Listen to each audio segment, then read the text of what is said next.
Let's go through Splitt for the last time, I swear. So here it is. It's done. It's finished. It's 2 days before the deadline, so any issues now are kind of too late. But from what I can see, everything is done as best as it could have been done. So we're gonna go through it. We're gonna go through specifically just what changes from the second edit to the third edit, because honestly, it's less of a dramatic jump in quality from like the first to the second edit, where there was color grading and sound and VFX and stuff all added in. Here it's just tweaking some things, especially the audio, because that was a big criticism in the screening, which I can't really show here. I mean, I can kind of show what I did, but alright, let's get straight into it. Title sequence. Literally the only thing is a name change. That's it.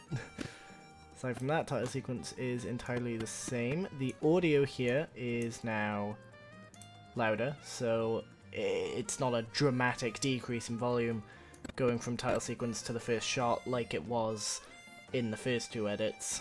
No, in the second edit specifically. The entire, like, all of the sound across the board is just louder, but it's kind of more like, it's balanced better now. So aside from that, all the other shots are the same. You can just see higher audio levels, and that's basically it. I've sped up, I can't remember where it is, where the first one is, the VHS, like, glitch effect has been sped up because in the second edit it was too slow, and it was really obvious that I just, you know, animated it in, whereas here it looks much more realistic. I'm trying to find a clip that has it. I don't actually know which. Oh, here we go. There we go.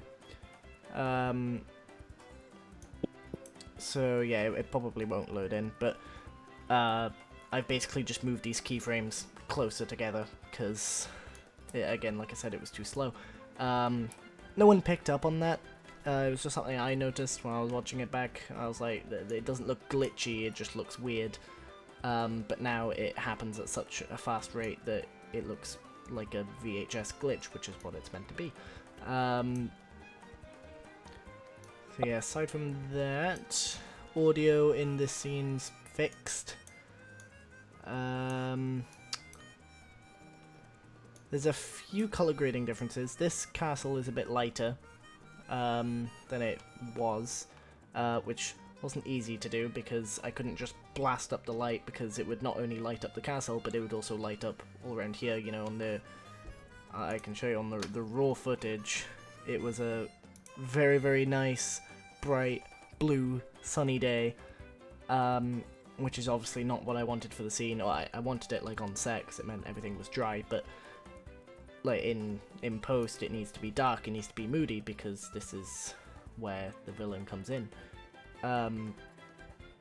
So yeah, it was kind of annoying to try and light up the castle without lighting up everything else. I could have just masked around the castle, but it didn't need to be dramatically increased in light, so you know, doing this is fine, and it, you know, it matches with I'm looking at the sky specifically. The skies match enough with each other, in my opinion, so that it's fine.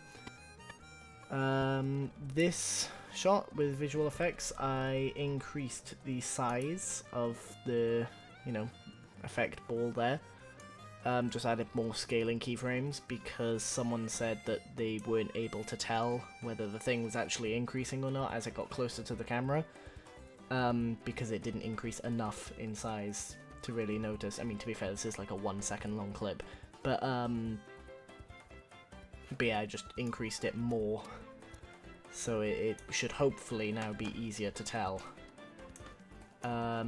This scene 3, was not at all touched, except for audio. Audio was completely, like, almost completely re-edited.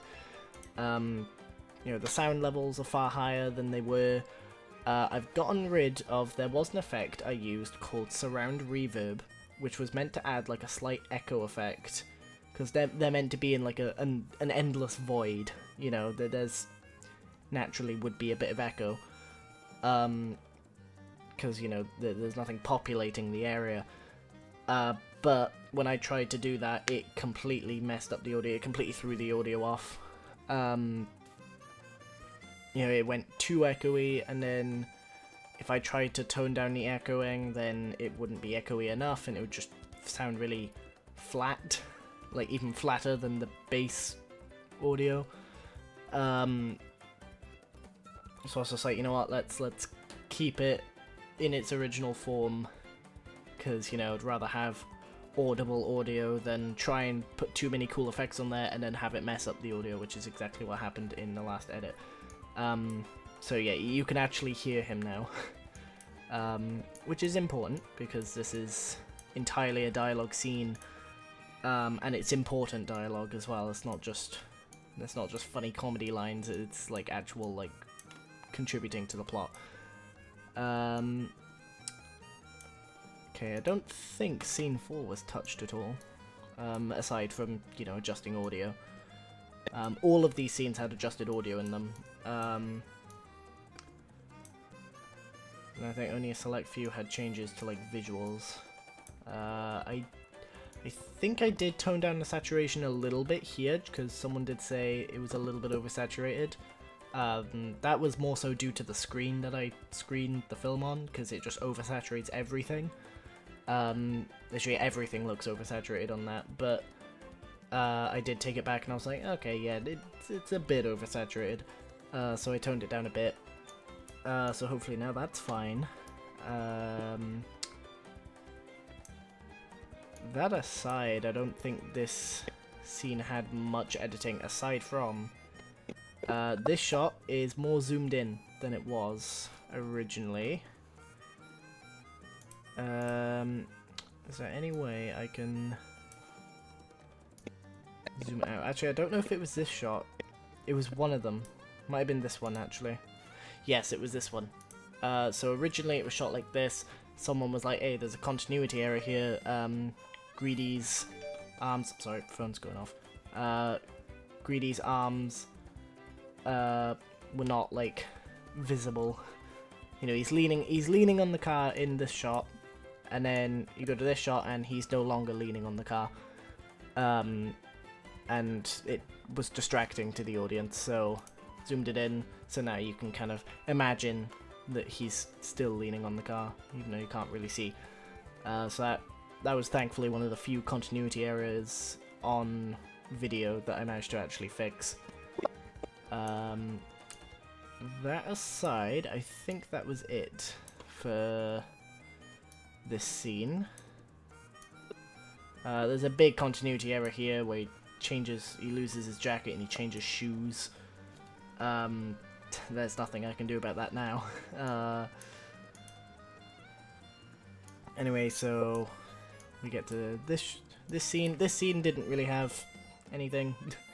This scene was fine. Again, adjusted audio, but that was about it. And then we get to the game show scene. I made Gluttony more blue and kind of darkened his colors, and made him a bit more blue, so he kind of blends in with the background. So he looks a bit more like Bazby does. I also added in the things here, and I increased the temperature on them, just so it looked less obviously pasted in. It's still kind of obviously pasted in, which I don't really like, but again, it's too late to kind of change any of it now because it's already exported, it's already up as a premiere on YouTube. But yeah, so he's less blue. Bazby's easier to hear now. You can actually hear Bazby more because the music is toned down a lot because it was way too loud. And then the end of this scene was fine. I cut down here The shot where he's kind of traveling through this portal, I cut it down by about 10 seconds because I felt like it went on for too long, and the audience said that if they wanted it to be that long, something else needed to happen. It couldn't just be this one still of him floating. You know, they wanted more like movement, and I was like, well, okay, I can't really film more movement, so I'll just have to cut it down. Because part of lecturer feedback as well, he said, yeah, this is too long. So I was like, right, okay, I'll just cut it down. And to be fair, watching it, it looks smoother. You didn't need it to be 15 seconds long. 5 seconds works fine. So then we get to here. I don't think there's any major changes here except for this shot. A lot of people said that the color grading, like the lighting and the color grading, caused this character to have a bit of a purple face. Like her face came off as kind of purplish, which obviously you don't want. So I've kind of toned down. I removed the purples a little bit. Hold on, let's go in here and see. Yeah, I kind of toned down purples more, like I did with like orange and blue a bit. So that, you know, obviously the colour purple is barely there. I couldn't do it too much because a lot of her hair is purple and like pinkish, so it would get rid of the colour on her hair. But I was able to find like a balance. This was a balance of like enough of the purple on her face is gone, but the purple on her hair is still kind of there, so it's fine. So yeah, I consider that problem fixed. Obviously Grim Reaper's more audible than he was. Other than that, there's a few extra little bits of lighting on the effects. A few more color mats just placed around areas where they needed more, just to enhance the lighting setup of certain effects, like this one for example. That's not, there we go.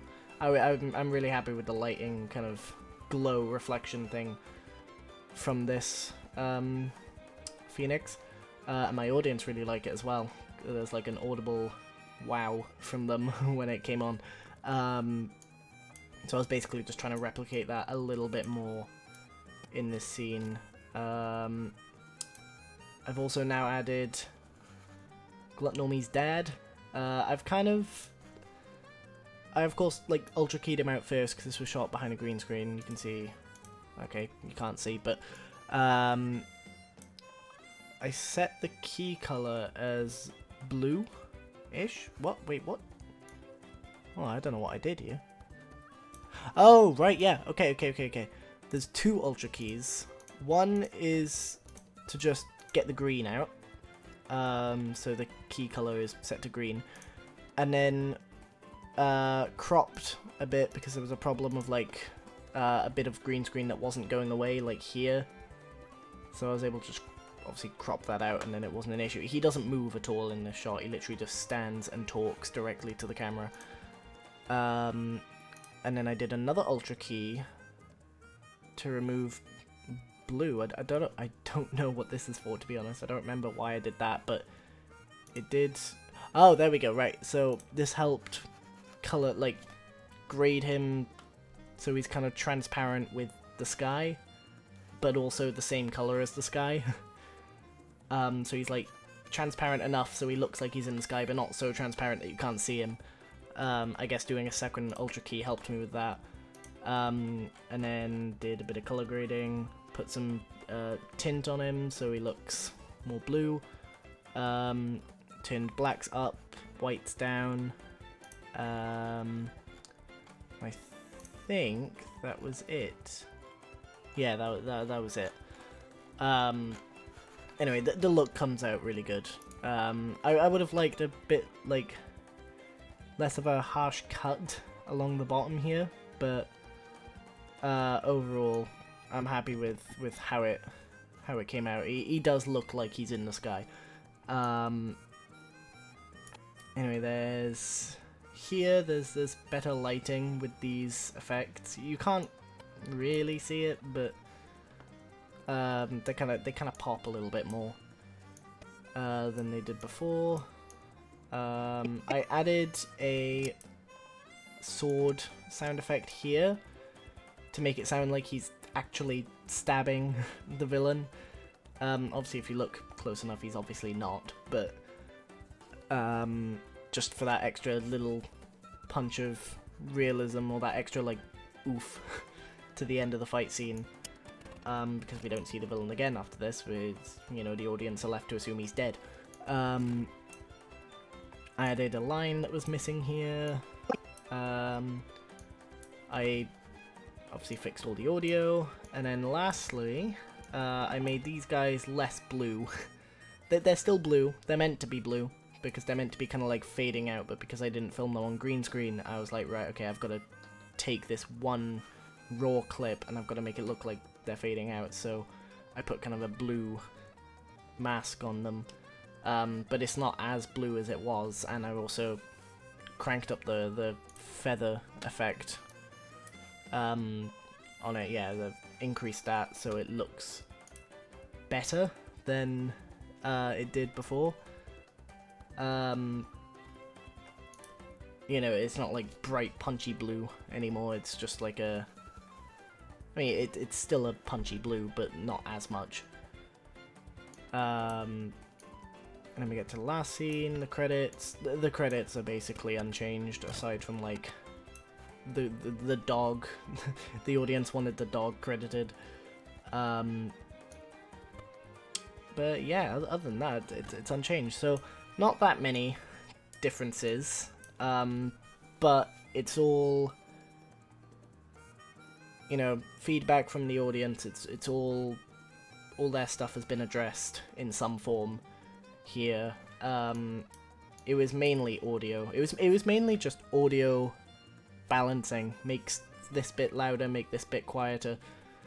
That's basically what the chunk of the feedback was. The little visual bits I've gone through just now are just like extra little bits that they pointed out, which is, I guess, a good thing, because it shows that they didn't find that many issues with, you know, the original version.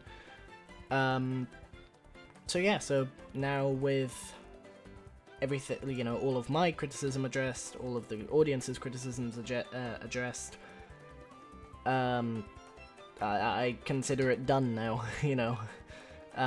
Obviously there's, you know, it's not going to be a completely flawless thing, there's going to be, you know, imperfections everywhere, because, you know, there always will be, but it's done to the best of my ability right now, and honestly, I'm happy with it. I'm pretty sure my audience are going to be happy with it now that their issues have been fixed.